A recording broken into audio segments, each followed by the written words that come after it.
Hello, and welcome back to Tai'Shar Wheel of Time podcast. I'm Sam. I'm Will. We're here to discuss the Wheel of Time. Oh, no. Wait a minute. We're not. I mean, it may come up in passing. We are going to veer wildly off topic today just because why not? We're always looking for news and stuff to report on. But for one thing, it's probably light right now with Rings of Power about to come out. You see that on the side of every Amazon Sprinter van. I think that's part of it. When you drop $1 billion on a show, half of that being in advertising, yeah. The most expensive television show of all time better be good. People are saying it's good. I'm like, if it's not good, that's the story. Yeah, my goodness, right? I've seen the trailers. I'm not excited about it. And it's not like I see something wrong with the trailers exactly. It's just there's nothing in them that grabs me. And so, yeah, sure, I'll definitely watch it. Me too. I've got friends who are like, "Hey, you're gonna watch the new Game of Thrones show?" I'm like, I read that it is very much more Game of Thrones. And, at this point in my life, I don't know that I need that. I mean, I love Matt Smith, don't get me wrong. Sure. But the fact that I don't have an active HBO account right now anyway is probably enough of a shove. I need to just skip it. Or maybe marathon it later. I don't know. Well, did get a drop of a few photos a while back now because, we haven't been on top of things. I sent them to you when we got them, and it has like a picture of Rand sitting in a throne-like looking chair, and Nynaeve possibly in the White Tower. Looks like a white cloak, maybe in the Aiel waist. I don't know. Right. And an Aiel, I think there was. Yeah, looks like maybe a Maiden of the Spear and Codensor, actually. Indeed. There's a beach with Moraine and Lan. A couple of shots of that. Looks like a waygate in a forest. An actual wheel, which is interesting. Right. Looks like Lan. A wheel in the desert. Anyway. Lan practicing the sword. Myrddraal hung up on a door. That one is pretty iconic scene in the books when they come across a tortured Myrddraal, and they're like, "Gosh, yeah." Got a picture of Fane too. Rand with a torch. Right. There's this scene with. Is that supposed to be Matt? I don't know. It's a good question. It's a good question. Some people can't really tell from behind. Yeah, so this looks like it could be somewhere in the White Tower. Yeah, I was wondering if those are quarterstaffs, perhaps. Yes, and you've got two folks facing away with quarterstaffs, and of course, most fans of the book are hoping for one of the perennial favorite scenes. Galad and Gawain versus Matt. Right. Absolutely.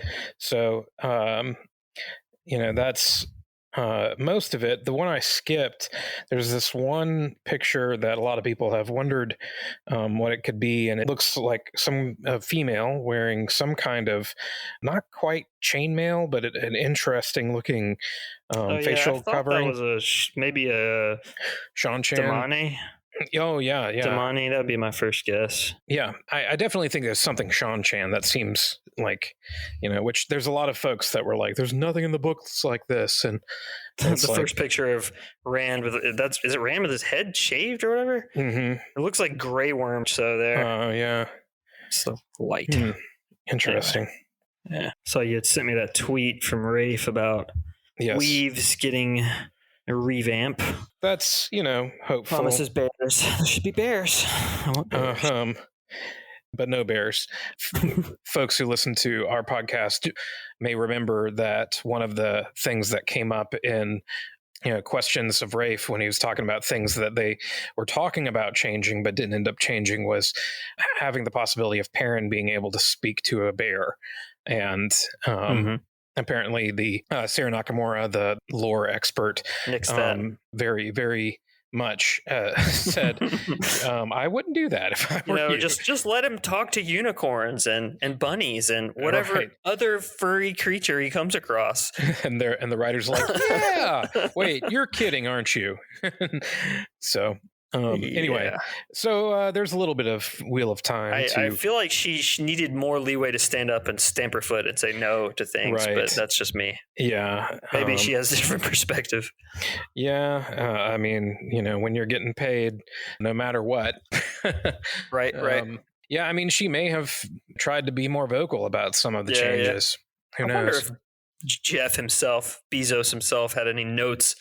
He's a fan. I know he's like a bigger Lord of the Rings fan, but you got to figure the whole reason this thing got made in the first place was him being a big fan.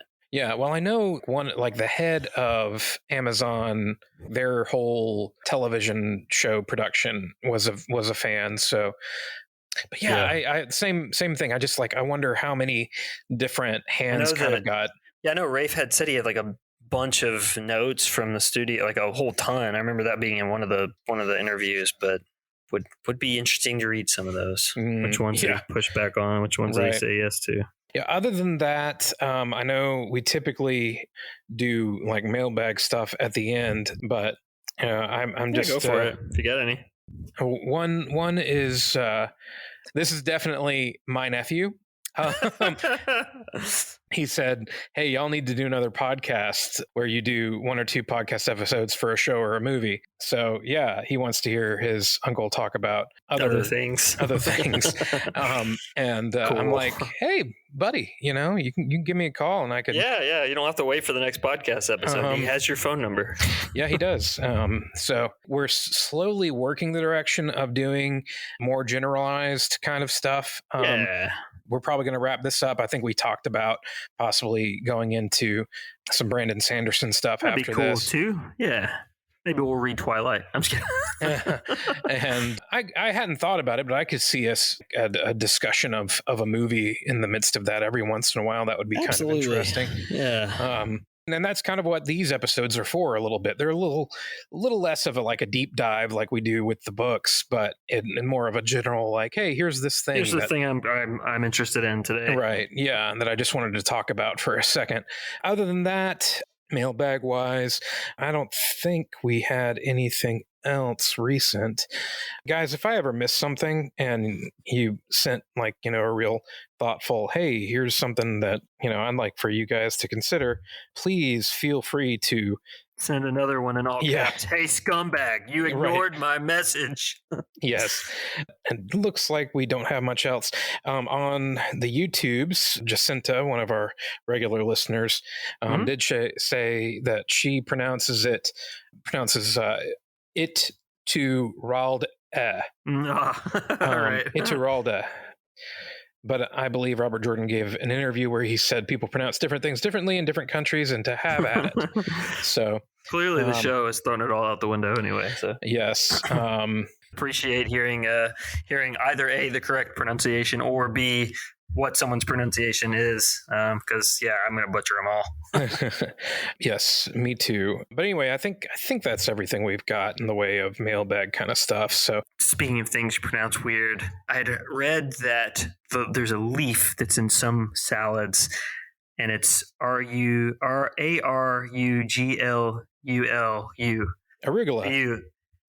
In the UK, it is. I just misspelled it, but in the UK, it's rocket. Apparently, did not know that. They were saying it on this British podcast, off menu. It's great. Anyway, they interview people. Yeah. That's funny because I would not have put that together, and if you hadn't said it, but I remember being in Europe a few years back, and that was one of the common rocket salad, and it's what? Well, this just talking about eating rocket. What the heck? Yeah, and I saw it, and I don't know why it didn't occur to me.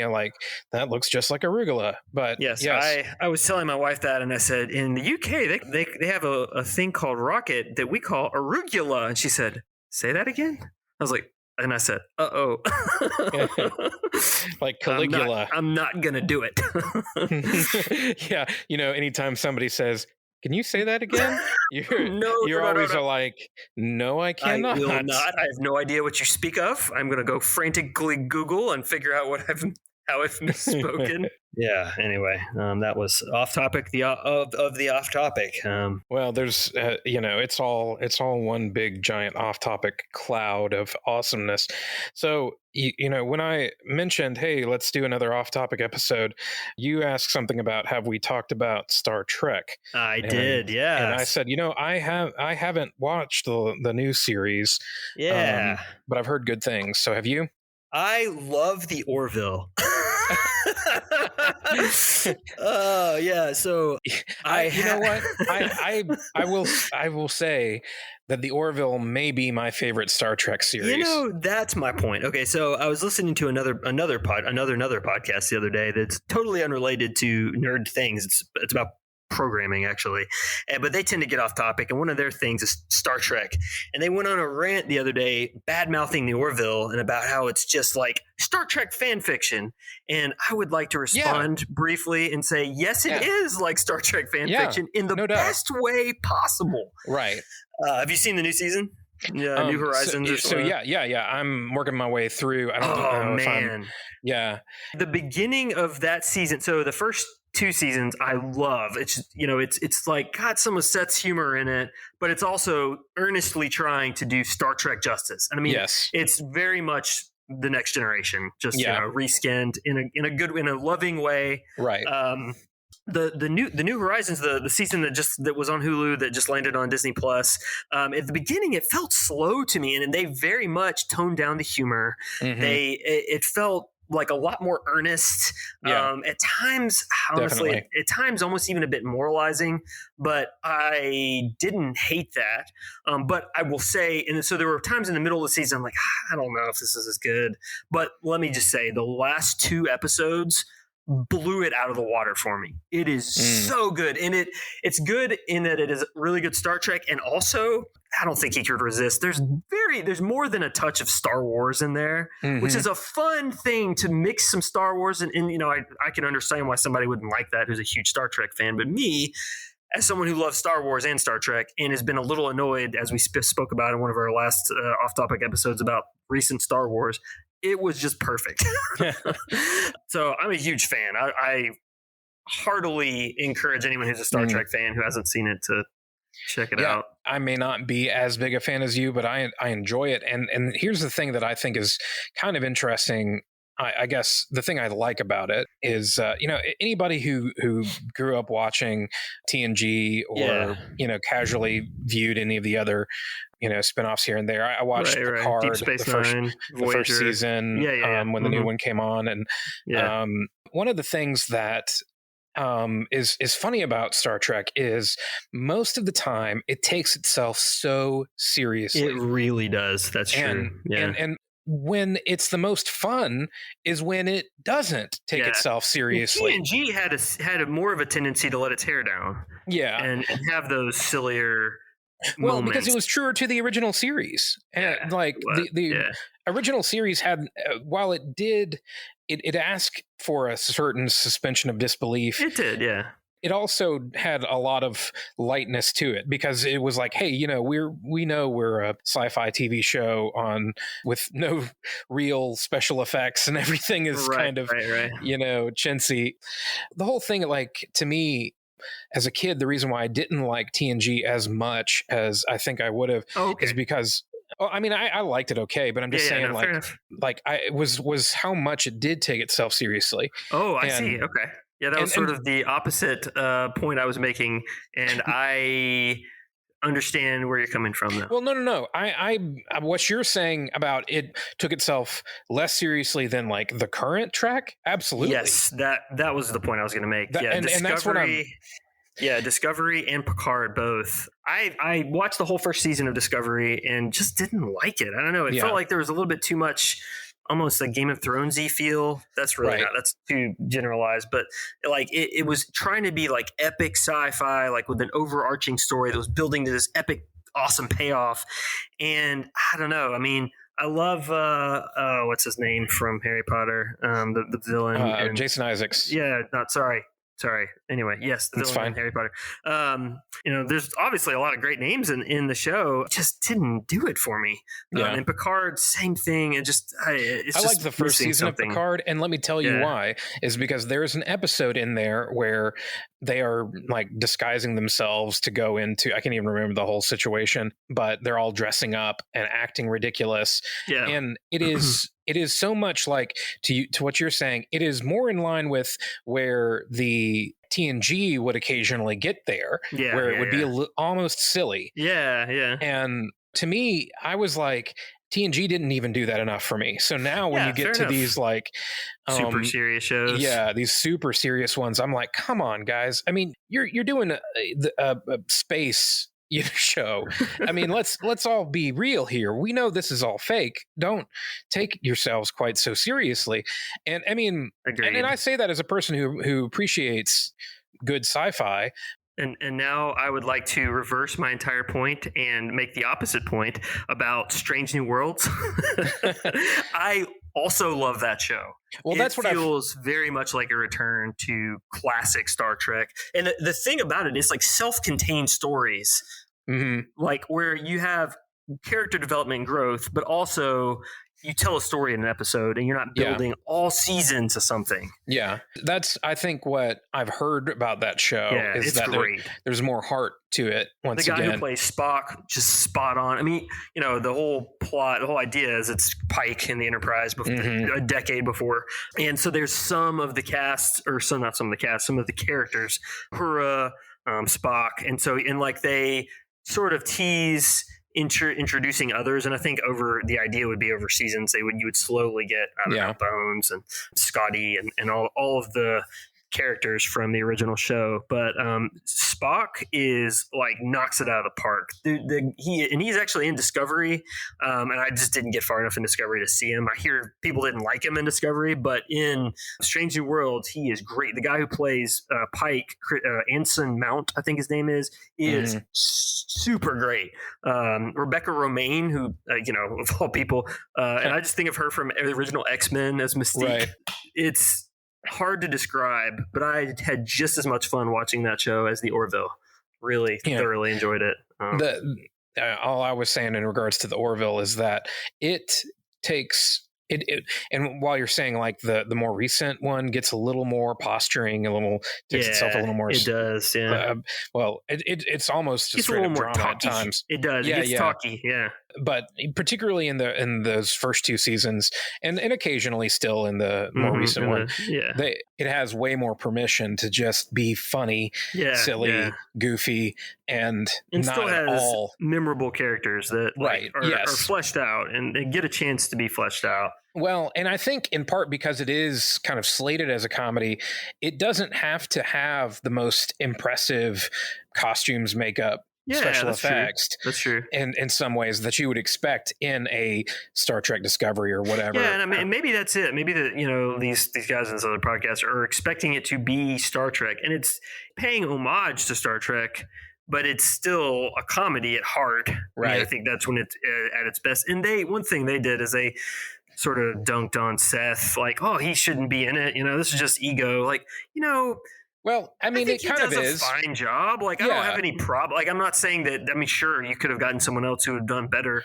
but there again, we're talking about a comedy, right? That's his bread and butter. I don't hate that he's in it. I mean, no, I don't. I think he, in a lot of ways, is the right choice. I mean, I think the bottom line is he's a big Star Trek fan. Yeah, he probably just kind of wanted to do Star Trek to some degree, of course. But he's a comedy showrunner, so he's gonna, he knows he could sell it better, and now everything. Disney/Fox has their own Star Trek. It's funny. So, I mean, it's on Disney Plus now. Definitely not cancel that. You got yourself all sides of the market. It's interesting. It's definitely worth watching to me. Yeah. Like saying it's like one of the better Star Trek series. It's kind of there's a lot of shows that are kind of like that. I often say my favorite Sherlock Holmes series is actually House. Hey-o. Yeah, that's fine. That's a good way to. That's a good comparison. And if you don't know, never want him to be my doctor. Right. Holmes, House, Watson, Wilson. There's I love it. I honestly hadn't even thought of that, but that makes perfect sense. And it was intentional. It was very much it's not a medical drama. It's a mystery because it's always trying to figure out the diagnosis and everything. And of course, it's very unrealistic if it were a medical drama in comparison to what we're used to in medical dramas these days. Right. Anyway, but yeah, kind of a similar thing in that it kind of takes it into a slightly different genre, makes it a little more accessible. It I makes think something new out of something that it would not have been made by the Star Trek people. I mean, I think people will say that like Lower Decks, the cartoon, is sort of filling that niche of Star Trek taking itself less seriously. I want to watch it. I haven't watched it yet. I haven't watched it either. So I hear that, but I definitely think the Orville is doing something interesting. Yeah. She-Hulk just recently premiered. Yeah. I haven't seen the second one yet. I did see the first episode. Yeah, it's just kind of interesting. They're doing Tatiana Maslany. I love Tatiana Maslany. I loved her in Orphan Black. Yes, amen. Yeah, that was incredible. The character was breaking the fourth wall before Deadpool was, and so that's like very much a thing that she's supposed to do. And the fact that it's clearly a bit of a comedy is really true to the comics. I love that Mark Ruffalo is in it. I mean, who doesn't want more Mark Ruffalo? The fact that they're basically doing Ally McBeal in the Marvel universe is really nice. Yeah, that's kind of what they're doing. Some people, anytime Marvel puts something out, will say, "Well, it's all tired," and everybody's.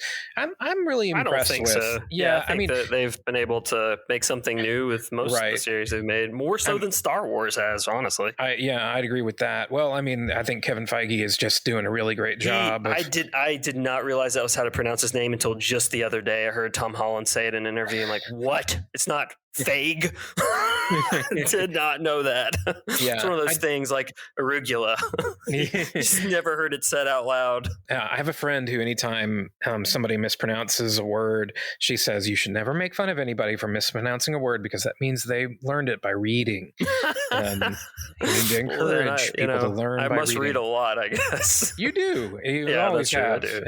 I've always been impressed by your voracious appetite for literature.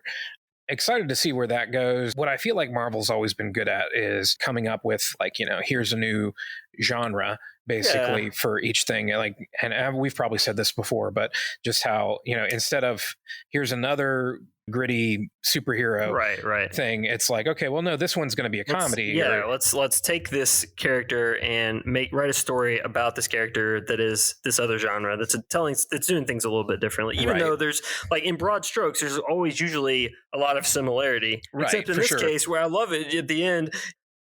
Bruce Banner's like the first. This is sort of a spoiler for the first episode. I don't know. Go ahead. All right, you gotta. Here's what you need to learn to become a superhero. And she's like, superhero? I'm a lawyer. I went to school. I've got student loans. Go back to being a lawyer. That's nice. That's true. That's right. There's a degree to which everybody in the Marvel universe, their superpowers interrupt their life. But you haven't had somebody who is really wants to just try hard to continue to do what they were doing. To doing the thing I was doing is more important than this nonsense. Yeah. This is all kind of a side dish. Right. So it'll be interesting to see how that continues. I guess something that we hadn't. Did we talk about Stranger Things last time? I don't know that we did. I can't remember. I think it's been long enough that we certainly watched it. Yeah. The last couple of episodes and everything. We were actually on vacation when those two episodes dropped, and it was just the two of us. And it's so interesting how they did that. The last two separated. I almost wondered if they were like, you need to get as many episodes out as possible quickly because the Netflix stock price is in trouble. I don't know. Yeah. It was just so random. Feels like they're inching ever closer to getting away from the binge. The binge drop. You stay in the conversation a little longer, maybe. Yeah, which would be good. I mean, that's true. That's true. Probably help we've talked about this in regards to Wheel of Time. If you drop it all at once, there's less to talk about. I mean, I think Ring of Power is only going to do the first episode the first week. Yeah. Okay. The Rings of Power, and then one a week on Fridays after that, Which I think dropping episodes on Fridays is a sound strategy. Apple Plus has typically done that. Apple TV has typically done that. Yeah. And I think it makes sense. Yeah, So- other shows. Did you watch Lock and Key? I watched the first season, and between the way it ended and what I've heard about the second season, I have not. Wasn't your thing? Yeah, fair enough. I was just such a huge fan of the comics. Rachel and I both actually watched all of it, and it's funny because the end of the most recent season buttons it up. But yeah, like I knew that they wouldn't. That like you just couldn't resist giving themselves an opening to do another, and that's what they do. They totally, they get to the last second and then they have to give themselves just the barest hint of an opening if they wanted to do another one. And it's like, come on, guys. That I actually enjoyed Umbrella Academy more than Lock and Key, the show, personally. Have you watched? We probably haven't talked about. We probably Again, I haven't watched the most recent season. Same kind of deal. Yeah, sure. Now I did see the scene with the dance battle, and Footloose. I also saw a clip of them rehearsing that, which looked nice. I love this season. I understand why people wouldn't. I just think I love the character so much. Yeah. It just really resonated. I just really enjoyed it. Both of those shows, but I get that it's not for everybody. And Umbrella Academy is a very odd show. Like it is. That's true. It is. I wouldn't just like blanket recommend it to like any like group of people. I would be. It's not like just a superhero show at all. Yeah, it's a very strange combination of things, and I could like see somebody like in the middle of conversation being like, you know what you would like, but less than being like, hey everybody, you should check out Umbrella Academy. I agree. I love the story of the comic got written. The My Chemical Romance guy. Yeah, I do remember that, but yeah, very interesting. I mean, anytime, independent comics are always like comics that just come about through non-traditional means. Can be good or can be bad. I recently went to a concert. I don't even know if I should name the band because I'm about to I love the band. I love their music. It's almost obvious if I don't even say it. The music is about the comic. And if the music wasn't good, the lyrics can be just ridiculous because they're very specific to the comic. And there's like each album is tied to a comic. And I personally think the comics are garbage. But the music is really good. It's so funny how that happens. But I don't want to badmouth them. We went to their show this summer, and it was just a great show. They had like a blow up animal of one of the alien characters from the comic book on stage. And it was just like, man, I guess I should try to read it again. But I'll just say it's Coheed and Cambria. The comic is called The Amory Wars. I've tried. Listeners, if you're a fan, if you can maybe tell me how far I should skip in to get into it, I just can't. And I love their music. I feel like I would enjoy it more if I could read the comic and enjoy it. I just keep bouncing off of it. Anyway. I'm not familiar with it at all, so I can't. Is listening, but I'm sure there's someone who's a fan. Yeah, it's funny. They have like 11 albums, been around forever. I mean, since we were in college, from before that, even we were in high school. I wasn't into them in high school. My wife got me into them. Just you saying that about independent comics is what got me thinking about it, and also the fact that the My Chemical Romance guy wrote a comic that's actually good, Umbrella Academy, and then they made a Netflix show out of. Interesting. It's always a little bit intriguing whenever people kind of cross media. Yeah, I agree that there can be some magic there. Somebody who is less familiar with the norms of the genre, say, right, and can just come at it with a fresh perspective. Sometimes there really is something to be said for that. Sometimes they make juvenile mistakes because they haven't put in the time. Right. It seems more likely to happen more often. But sometimes it's downright like, this wouldn't have happened if you weren't you. That's like Russell right. Crowe's band, the 30-odd footed grunts. Like, right. It's like, how did, well, I know how. It's like you have an Academy Award winning actor as your front man. That's the only reason. Michael Jordan playing baseball. Exactly. And that brings me to actually a book I really enjoyed this year. The Yeah. 90s. It's a book about, I mean, I think you might guess what it's about. Oh, yeah.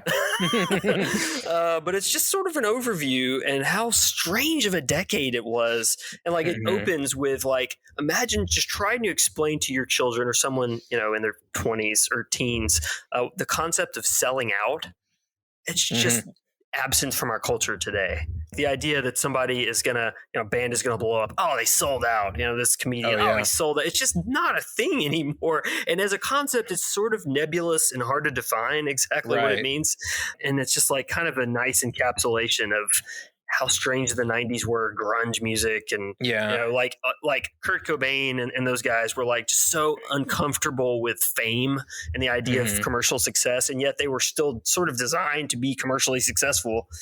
Anyway. Yeah, I think part of the reason why that doesn't exist anymore is that the gradation between independent grassroots and huge mechanistic celebrity machine. You have your Instagram influencers who are like in the middle. Yeah, it's such a gradual thing, but also can be overnight.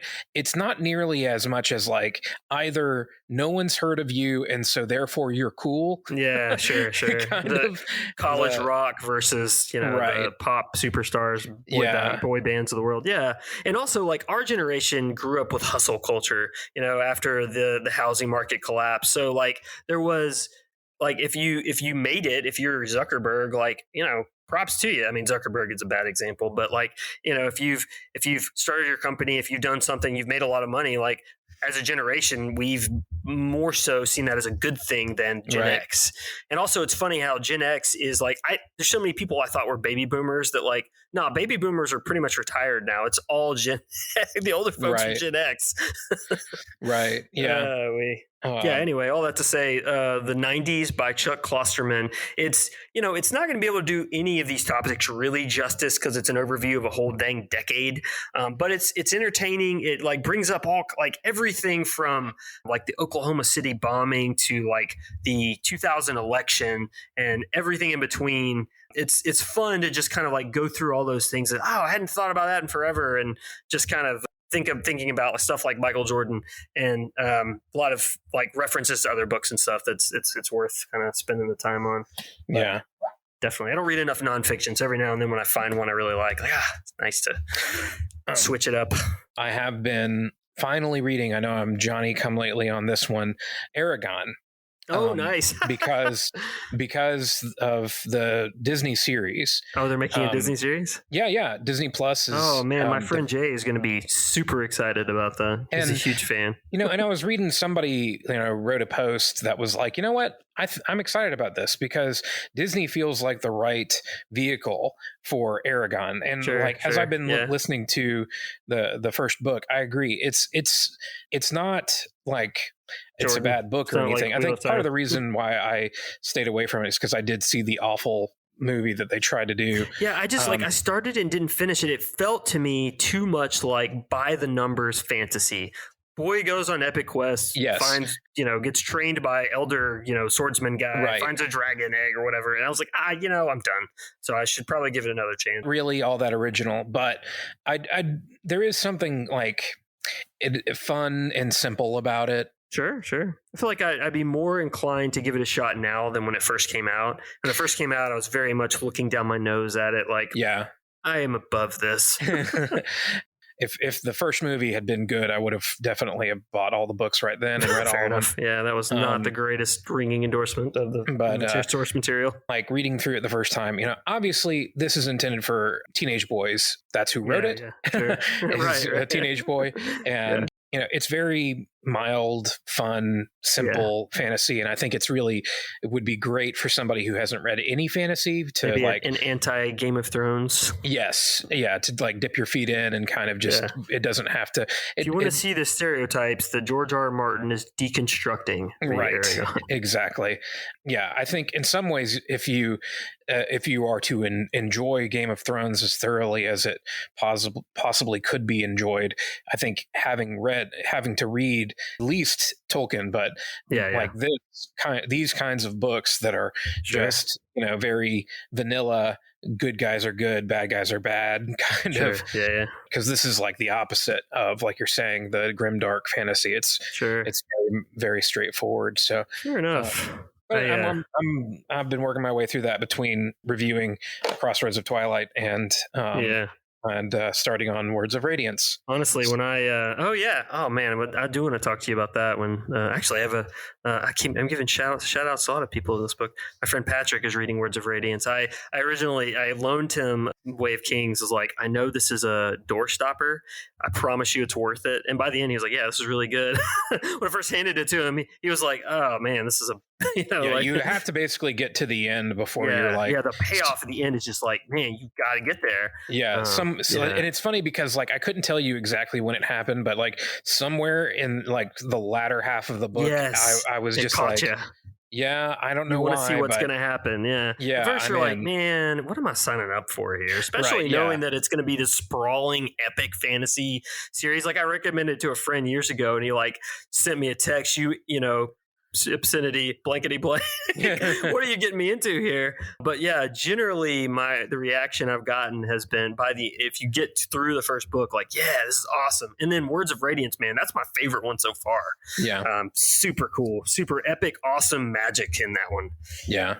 Well, I'm looking forward to continuing on with it, and then perhaps whenever we do finish up Wheel of Time, starting in on that. I'm going to throw out a recommendation for a book I'm in the middle of and loving. It was just a huge surprise to me. I just grabbed it at the library. I'd seen someone recommend it on like various sites, and I just had never given it a chance. It's called A Long Way to a Small Angry Planet by Becky Chambers. And it looks like it's just going to be space opera, sci-fi, but it's more of a like fish out of water, like starting a new job, not knowing your coworkers. And it is a bit meandering at times, but it is just a delight. Thoroughly enjoying that one.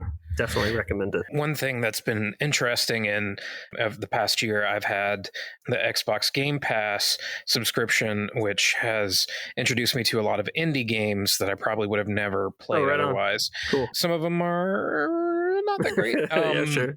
Some of them are interesting, but they're not quite my cup of tea. Like Kentucky Route Zero is a very strange kind of magical realism,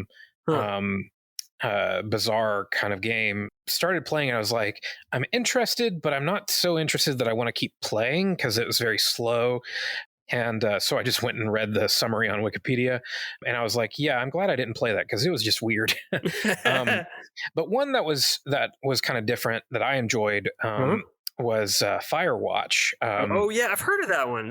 Like where you're in like the wilderness. Yep. Yeah, it's like a survival.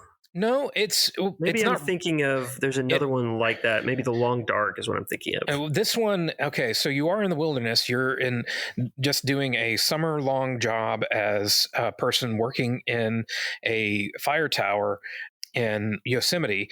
Okay. And it's in the 80s, and the only contact you have is with your supervisor, who's also a fire watchman, and you're just talking back and forth with them as you're also scouting around, and there's some mystery that some strange things start to occur. So I'll just leave it at that. That sounds great.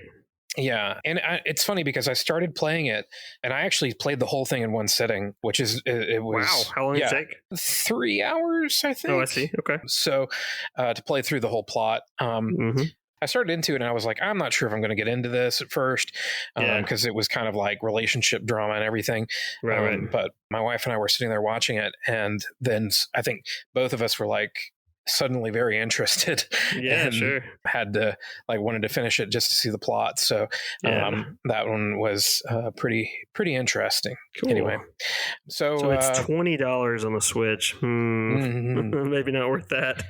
Maybe not, but fair enough. Yeah, if you get the opportunity to play it for like $8 maybe. Fair enough. We have talked here for a good while, so do you want to wrap us up here? Absolutely. Listeners, if I've outraged you with any of my ramblings, please reach out at email us stuff@tsmpodcast.com. You can reach us on the socials at podcasttsm. If you'd like to donate to what we're doing here, tsmpodcast.com, there is a big donate button. We'd appreciate it, but if not, we are always happy to have you. If you say something interesting, say something nice, we'll read it. If you'd like us on YouTube, we could get the vanity URL dealio, and we still may do a live stream. I don't know. Yeah. Maybe we'll do a live stream at some point for or a live one for Knife of Dreams or something. I don't know. Do something maybe. fun. I'll put We'll on a shirt, all those things. And until next time, Tai'Shar Manethrin.